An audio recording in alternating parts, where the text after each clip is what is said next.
The struggle to achieve equal rights for women took a huge step forward on August 18, 1920, when the 19th Amendment to the U.S. Constitution was ratified.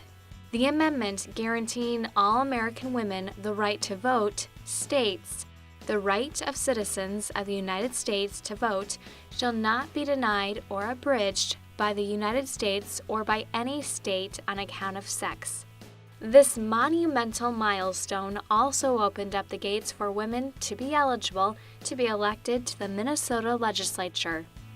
During the 1919 special session, when Minnesota ratified the 19th Amendment, the legislature passed a law that said voting rights for Minnesota women were contingent on ratification of the 19th Amendment by 3/4 of the states. That occurred the following year when Tennessee ratified the amendment. Before this special session, the Minnesota Constitution stated that only persons who were eligible to vote were eligible to run for elective office. In 1922, 2 years after the 19th Amendment to the U.S. Constitution was ratified, 4 women were elected to the Minnesota House of Representatives.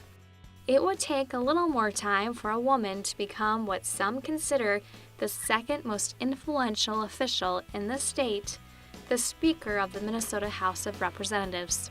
In this legislative fair factor, the Speaker's edition, we ask, in what year was the glass ceiling broken and the first woman became Speaker of the Minnesota House of Representatives?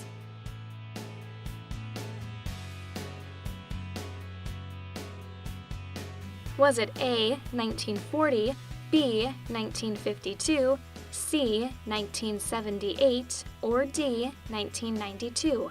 And the answer is D. Dee Long was elected by the House of Representatives as Speaker in 1992. She says her legislative experience and being in the right time helped her get elected. I had carried some fairly tough legislation and done a good job with it. In terms of the time, I think the time was ripe, and most of my fellow Democrats realized that. I know one of the Iron Rangers said, 10 years ago I wouldn't have voted for a woman for the city council, but I'm going to support you. Also, there's been a sea change in terms of women out in the labor force. Most of the younger male members had wives who had careers of their own, and I think that made a big difference. Minnesota had been a state for more than 130 years when Long, a DFLer from Minneapolis, became the first woman to serve as Speaker. Although Long resigned from her role as Speaker in September of 1993 due to the PhoneGate scandal in which members of the House of Representatives were found to be using state toll-free access codes for personal use, she continued to serve as representative. In 1998, she became the first woman to chair the House Taxes Committee. Since Long, there has been just one other Madam Speaker, Margaret Anderson Kelleher. She was elected Speaker in 2007 and served 2 terms in that role. I'm always so thrilled whenever new women are elected. I think it's very, very important. Women do have a slightly different perspective, and I think that is so important in the process of making laws for the state or making laws for the country.